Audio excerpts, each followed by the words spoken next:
So let's get started. This is the second shir, but we're going to do the first shir of Mesilat Yesharim. Mesilat Yesharim, for those of you who don't know, is a book. Here it is. It's a book, right? Written by Rabbi Moshe Chaim Luzzatto, who lived about 300 years ago. He died fairly young, and he actually died in Eretz Israel. He lived in the city of Akko, and there was a plague, and he died, his wife, and his son. So it was a big tragedy. What language was it originally written? He wrote it originally in the Hebrew. Although he was born in Padua, Italy, he also lived in Amsterdam. So we are beginning learning Mesilat Yesharim, which is in itself one of the important texts that we have in the modern period in Judaism. And we have, why is it important? Because most of us spend a lot of time learning Torah. We learn mitzvahs, we learn the commandments, we learn Gemara, we learn the Parsha, right? We learn Torah, we learn other Jewish texts. But the question is, what is it all for? What is it all for? Says the Ramchal very early in the book, and we covered this yesterday, but I'm doing it for the sake of the studio audience. So he says, the Ramchal says, here's what he writes. He says that the purpose of this world, she'adam lo nivra ela lit'aneg al Hashem ve'lehnot miziv shchinato. That a human being was not created for any other reason but to seek pleasure in the connection with God. That is the ultimate goal of our creation. And that is the greatest pleasure of all other pleasures that you can experience. So we went around the room and everybody gave different examples of pleasures that they thought would be amazing to experience, right? The greatest pleasures that a person could experience, pistachio ice cream on a hot day, right? This isn't any better than that. Cannonball in the mikveh, don't try cannonball in the mikveh. There are specific rules about that. Okay, no cannonballs in mikvehs. But the idea is that is the ultimate pleasure. How do we know what the ultimate pleasure is? The Kuzari, who was written by Rabbi Yehuda Halevi, was written a long time ago, closer to 900 years ago, in Spain. That book, the Kuzari, is written in Arabic. Explains something very interesting. He says the other nations, mainly we're talking about in Christianity and Islam, they tell us what the world to come would be. And what do they talk about? So Islam, everybody knows, what do they promise when you die? 70 virgins. I don't know a bigger headache than 70 virgins could be. But just imagine, 70 virgins, right? Why are they promising that? Christians also, when they describe, if you look at the medieval Christian literature on heaven, also they talk about a buffet, there's great food, and there's great pleasures and pools and this whole thing. And the question is, why are they providing a vision of the next world with those type of pleasures? Whereas when you ask Judaism, one second, when you ask Jews, a rabbi, what is the world to come? They tell you, you sit, scholars, and you learn, and you're just learning Torah all day. Like, really? That's it? Like 70 virgins here, a complete buffet, Las Vegas style, and you're offering me a Gemara class? And that's what I'm supposed to? Says the Kuzari something else, something beautiful. He said, they never experienced the world to come. And so they simply extend the physical pleasures into the next phase, assuming that whatever the feelings we have, they go from this world to the next world. They just continue and just become more intensified. So that's why they say 70 virgins. And then you have a buffet. Says the Kuzari in the first book, towards the end of the first book, he says, we know what the world to come feels like because of the experience of Har Sinai. On Mount Sinai, our people, our tradition, they've experienced God, being with God, and they tell us what it feels like. And they don't use physical forms. They don't say it is like being with this, that, or the other. It's like going and eating pistachio ice cream. I really like pistachio ice cream. It's not like that. It's something much, much greater. Hence, the other religions have to offer that. The Ramchal tells us here that we know what the greatest human pleasures were because, as I'm bringing the Kuzari to explain him, because we've experienced it. He says the only way to get to the world to come is through this world. How through this world? So he says to us something very, very powerful. He says that only in this world can we prepare ourselves for the next world. It's only here that we can get to all the prerequisites done. Right? So if you want to go to graduate school, right, you have to go to undergrad. If you want to go to undergrad, you have to finish high school. If you want to finish high school, you have to just show up, right? It's pretty much. Right? The idea is that there are prerequisites. The prerequisites for the world to come is the performance of the mitzvahs and doing what we need to do in this world. That is why this world was created. This world is simply a tool to get us to the next phase. Hence, the fusion program is a tool to get you to stay and learn more seriously. So he says something else. So we talked about this. He says that everything that happens to us in the world, right? He says, that the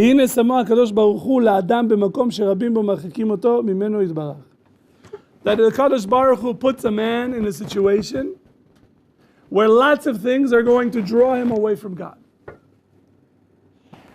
And what are those things? Desires. Desires. Things that we desire. Right? We desire all sorts of things. I can't tell you how many times I ate shawarma, and then my wife said, because my wife doesn't eat meat, and she says, let's go have some ice cream. Like, I can't have ice cream.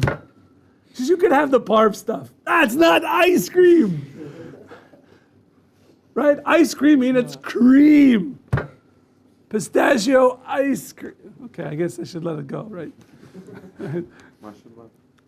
All right. So those are those desires. Those are these type of desires. And the idea is that we have to recognize that we are in a state of war against our desires. And there's a battlefield. And when you conquer it, then the battlefield moves. It's never over. If you think it's over, you're going to lose. Because the Yetzer Hara, the evil inclination, is going to tip you over. So he says, really, all of this battle and all of the things that occur to us in our life, and all of us have challenges in our life. Every single person has challenges. Some of us have greater challenges. Some of us have smaller challenges. But we have challenges. And we have to understand that the challenge that we have was put before us by Hashem as a nisayon. What's a nisayon? A test. A test. And the question is, what are you going to do? Are you going to pass the test? You're going to flunk the test. If you flunk the test, what happens? Summer school, right? You're going to have to go through it again.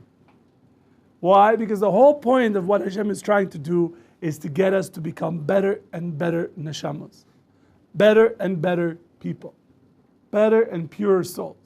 And so we have to go through certain things. And if we won't go through them, then we fall backwards. And then we'll get back up to where we need to go, and then we're going to hit a wall again.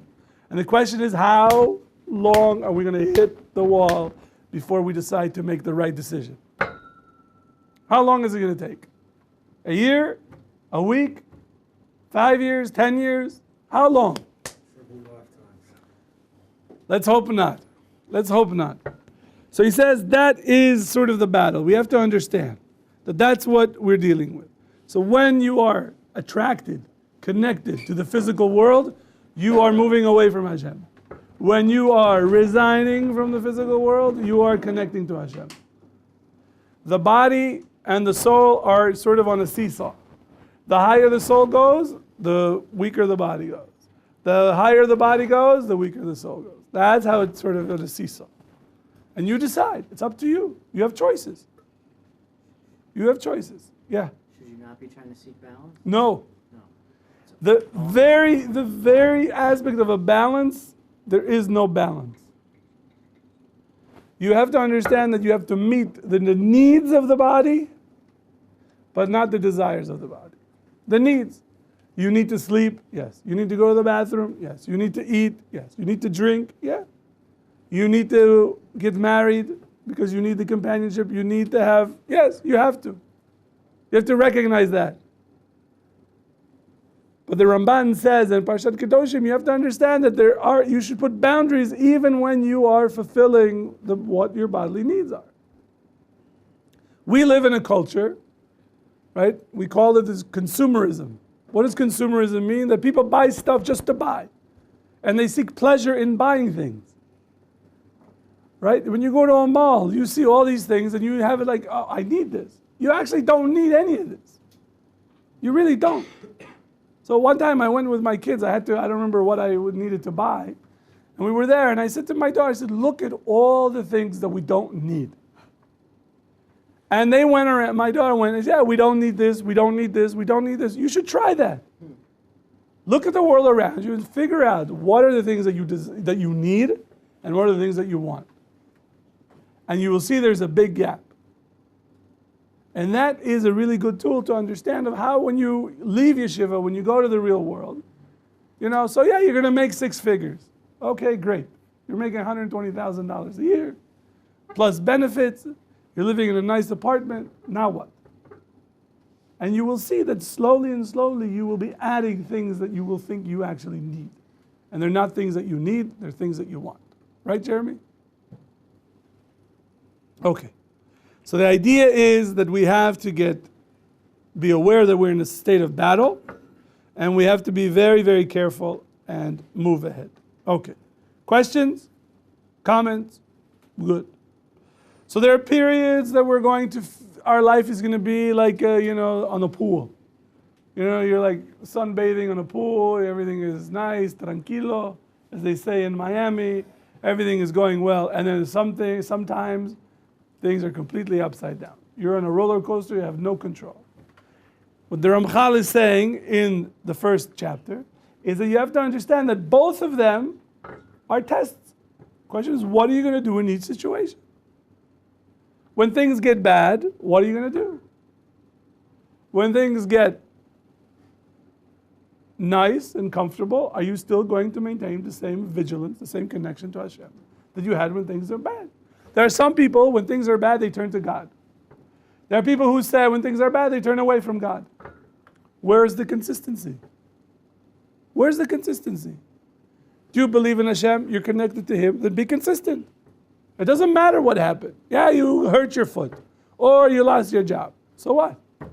So what? Does that change that God didn't create the universe? No, I'm just mad at Him. Oh, really? Good idea. That's going to work. Tell him you don't invite him to your birthday party. See what happens. All right. Now says the Ramchal at the end of chapter 1. He says that people have to understand that as much pleasures that you're going to have in this world, all the good things that you're going to experience in this world, in the end, they don't mean a whole lot. The end of your life, when you, God willing, you live till 120, you'll realize that all of the things that you've experienced, all this great stuff, nice apartment, a nice Cadillac, pink Cadillac, right? Trophy wife, all those things mean nothing. He says that you'll see, not lo od, ela she'im tachlit briat ha'adam haya letzorech ha'olam hazeh, that you would realize that if the purpose of human existence is for physical pleasures or enjoying this world, then why would Hashem give us a soul? Why does He give us an aspect of our consciousness that allows us to transcend the physical world? Why do we have it? What's the point? So he says we understand that there is another purpose for life. And then he gives a mashal. A mashal is a parable. It's a beautiful parable. Let's say, now the king of Spain is resigned. Right? I don't know if you knew this, but the king of Spain resigned and transferred the throne to his son. And the Spanish Parliament passed a law that says that the Jews who can show that they came from Spain can get Spanish citizenship. So let's say that occurs, and you become a Spanish citizen, and there's a princess for the king of Spain who is Jewish, converted to Judaism. She came to Israel, right? Met some of the rabbis here in Or Sameach, and decided she wants to be Jewish, and she's looking for a Jewish husband. And you happen to walk in the street in Jerusalem, and she says, "I want to marry you," and you want to marry her. And you were working at McDonald's, flipping burgers. You're making what? $10 an hour? I don't know what McDonald's. How much do they pay? What? Okay, not a whole lot. And now you're going to go buy her a present. What are you going to bring that is going to impress her? What are you going to impress her? A fish sandwich? I don't know what they're called. Whatever. What are you going to bring her? Right, so here's what he says. So the city person would come to this princess, and he says whatever he would bring her from this world wouldn't make any sense to her. She's a princess. I was in Spain, and I went to one of the palaces of the king in Madrid, and it was built in the 1700s, and he had an elevator in the palace. And there was a bench to sit on with velvet. I mean, it was beautiful. It was unbelievable. I got to write it. So he says that what can you bring the soul from this physical world to impress her? All of the physical pleasures that you're bringing, that you're thinking that that's going to connect to your neshama, is nothing. It's like whatever you can bring from McDonald's, or if you go to the arcade, when they have that the claw, you put, people put in like $5 to get a doll that if you bought it at Target, it's not a commercial for Target, but if you bought it at Walmart, right, you paid like $2. You paid $20 just to get that for the claw, right? And you brought it to her as like your, engagement. It's not gonna. That's exactly how this world means to our soul. We are trying to bring it all these things, and it doesn't connect. She doesn't like it. She doesn't want it. So he says you have to understand that the world doesn't love this world. That the neshama doesn't love this world. Ela adraba mo'esed bo. She despises it. אם כן, ודאי לא היה הבורא יתברך בריאה לתכלית שהוא נגד חוקיו ונמאס ממנו. Therefore, Hashem would not have put this soul in this world if that was the purpose of the creation. So he says, so we have to understand how important the mitzvahs are and working and serving Hashem, because those are the only tools that we have to bring us up to true perfection. We are here to become perfect. Can we be perfect? Absolutely, no. But there are certainly, we can get a lot more perfect than we are today. And that's the idea of shlemut.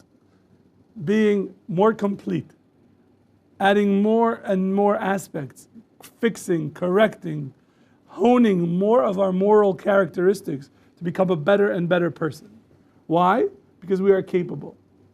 The Ramchal believes in each one of us that we are capable of becoming perfect to our ability.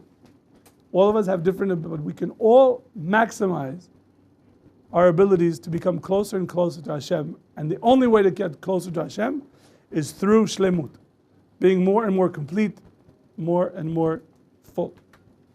Couldn't you seek that without needing a purpose? What does that mean? Like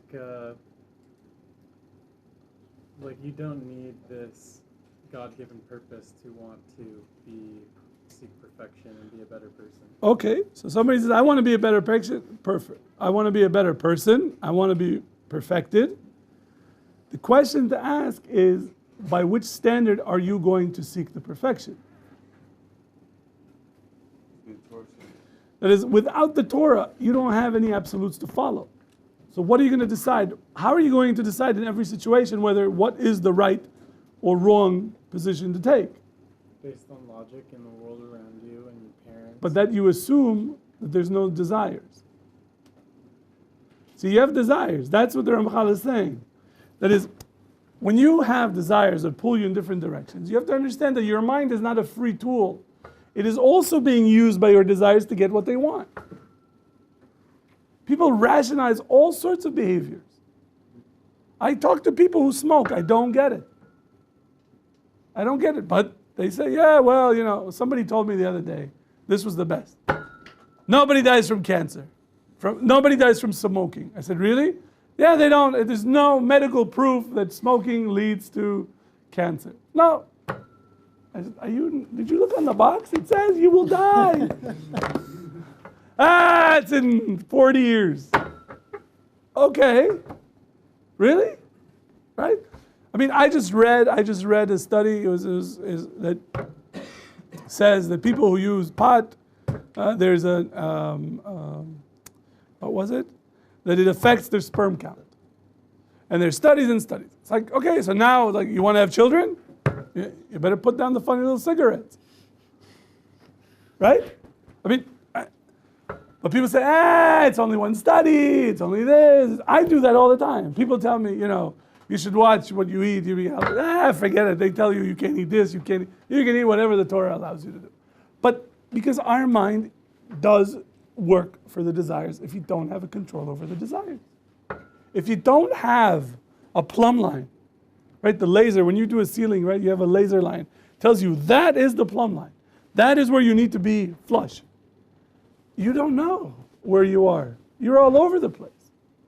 Says the Ramchal later on, we will get to it, Bezat Hashem, that if you don't have your desires under control, if you don't have an absolute principle guiding you, you are essentially in a maze, in the dark, and you don't know where you're walking.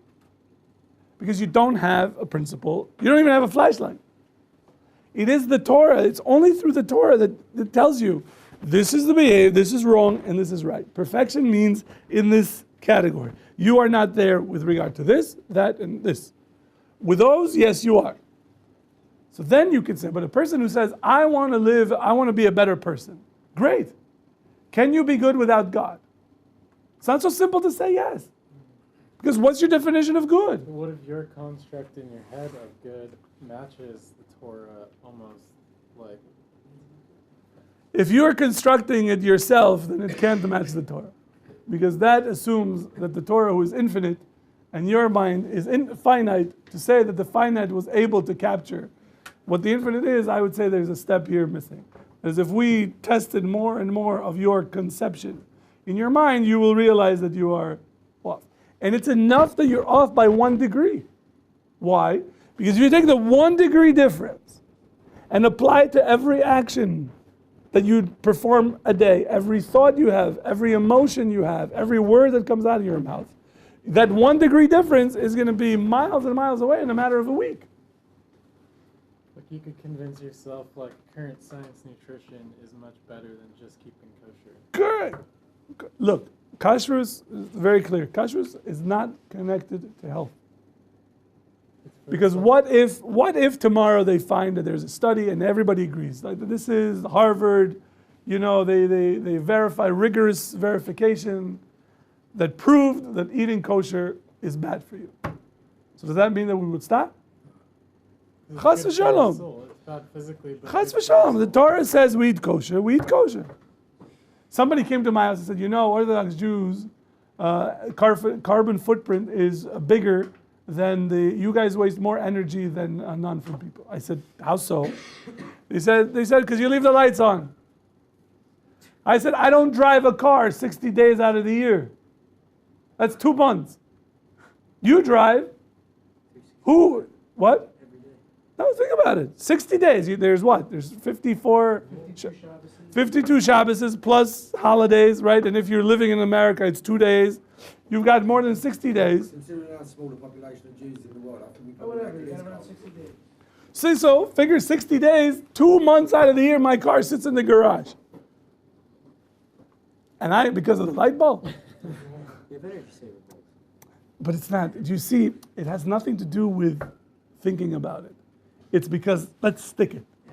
And that is where you see that people rationalize all sorts of things based upon their preconceived notions. The Torah requires me to drop my preconceived notions. I have preconceived notions. When I learn Gemara and I don't like it, or I think it should go the other way, and I argue against it, and I argue, and it doesn't work. I realize that here I have a preconceived notion that I'm not willing to let go. And then the question is, what do I do? So I recognize that that is a desire, something inside me. So then I know I have to work on this. Because there's no reason for me to argue against the Gemara. There's no reason for it. For what? They're talking about a cow. I don't have a cow, but why don't I agree with this? Because there's somewhere that my desire says, if I lose this battle, I'll lose this battle. And I don't want to lose it, so let's make a fight right here. But you have to be aware of that. You have to have a great awareness. The Mesilat Yesharim, the whole book, the whole Musar, learning Musar, is to be aware of what is going on inside of us. We have to be aware of the processes that occur within us so that we could understand and make the right decision. That's the idea. Okay. Now, start with chapter 2.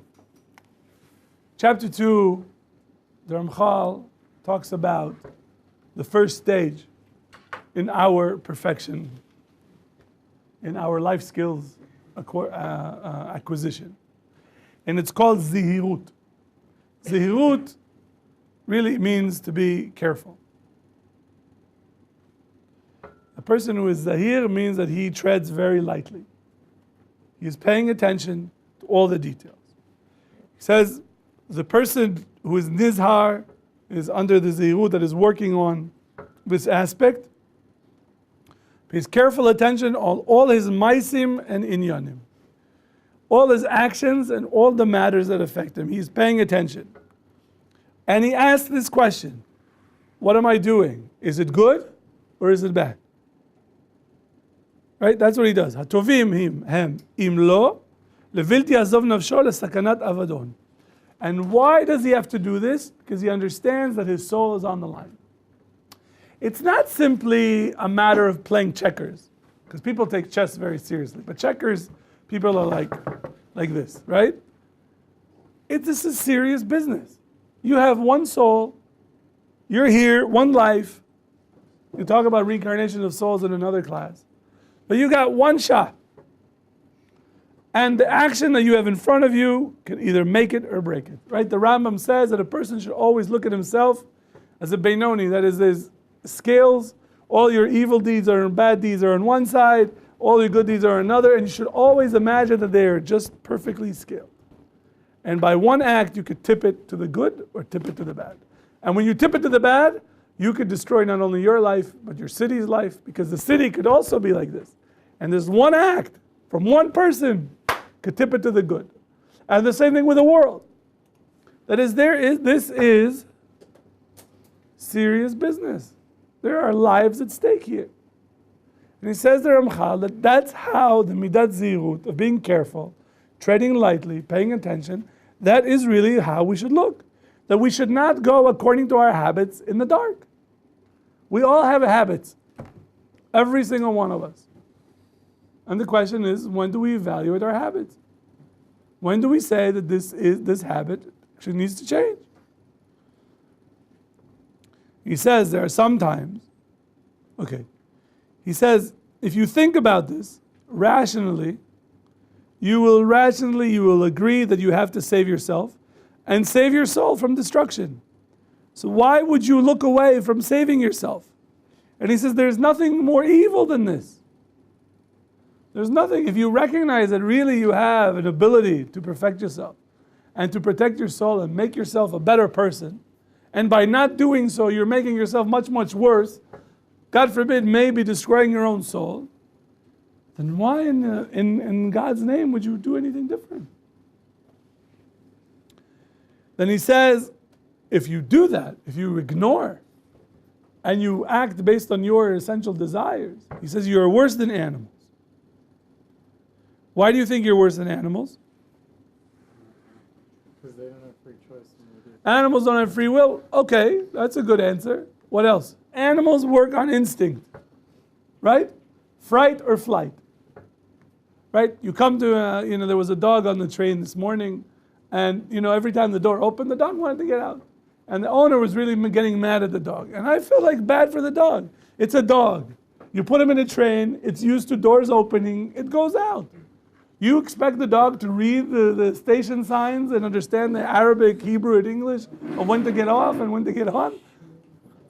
Right? The dog says, the door's open, I want to go out. Or maybe the dog wants to go to the bathroom and is polite enough not to do it in front of a tzibur, of all the people. So the Ramchal tells us, he says that animals, in order to preserve themselves, they escape if they see something that's going to harm them. Right? But we see that something that's going to harm us, and we don't run away. So we know this is going to harm us. This is not going to be good. This is not going to be good. But we're still going to do it. Why? Because sometimes there's a guy who says, man up, man, let's see you. You're a real man? Go. Really? I'm not a real man. I'm not. Right? So I'm a woman. Fine. Since when? What am I? Peer pressure? That's what makes me a man? A man is a person that goes after peer pressure? Says the Mishnah, Ezu gibor, akoveshet yitzro. What makes you a gibor, a mighty man, and makes you a hero, is a person who conquers his own desires. Peer pressure will always, people say, oh, come on, do it. Do what? Act like a fool? Put a lampshade on top of my head? For what? For your entertainment? I'll tell you a joke for your entertainment, but I'm not going to act stupid.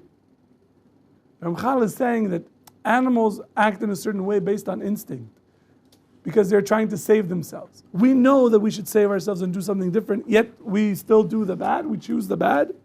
He says that's worse. And it is as if we are blind walking on a river, on the side of the river, that is so difficult, and to save him is going to be very, very hard. Because if you fall into a river, right? So I lived in Nebraska for 13 years, and there was the Missouri River. But I was talking to somebody else, I was on a jet ski in the Colorado River. Okay? And I fell off the jet ski in the Colorado River. And there is a current. Nobody told me that. And the jet ski was going, and I had to go get it. It wasn't fun. And then there was a guy, this is a separate story, there was a guy holding an alligator on a string, swimming in the water. Because he, I guess, bought it and brought it to the river. No, it was like the size, about this big. I was like, please don't let this sucker go. Because could you imagine? A few years later, some poor guy like me on the jet ski falls off. Whack! See, that's why it's dangerous. No jet skis. So he says that it's like falling into a river. For a blind person falling into a river, it's very easy. You're not going to be able to save him. He's going to drown. So he says you have to be very, very careful. The next sentence, and this is where we'll end, Be'ezrat Hashem. He says, כי אולם חיסרון השמירה מפני העיוורון הטבעי ומפני העיוורון הרצוני, דהיינו אחד הוא. He says that really the lack of guarding our own life, whether it's because of a natural blindness, that we have some sort of a natural affinity towards one particular thing that we just can't help it, or mipnei עיוורון רצוני, or maybe it's a willed blindness, that is to say that we close our eyes by choice. He says there's no difference between them. There's no difference. The outcome is going to be the same. Whether you have a natural tendency to, right? So there's I was talking to somebody, and to make a point, I said, look, I'm attracted to 20-year-old blondes. What am I going to do? I have to control that desire. He says, that's funny. I'm also attracted to 20-year-old blondes. I said, then you have to control your desire. The idea that we may have natural tendencies, that we have certain things that we're more attracted to, like pistachio ice cream. But the idea is that we have natural tendencies, things that we are sort of more susceptible for. And there are things that we turn a blind eye, not because we're more naturally susceptible for, but because we want to. We make a choice. So the effect of that, whether it's a decision, conscious decision or subconscious decision, the effect, the outcome is exactly the same. And it's going to be just as disastrous. Just as disastrous. Why? Because Hashem gave us the ability to transcend our desires and make choices. Yeah, we have a choice. See you tomorrow, Be'ezrat Hashem.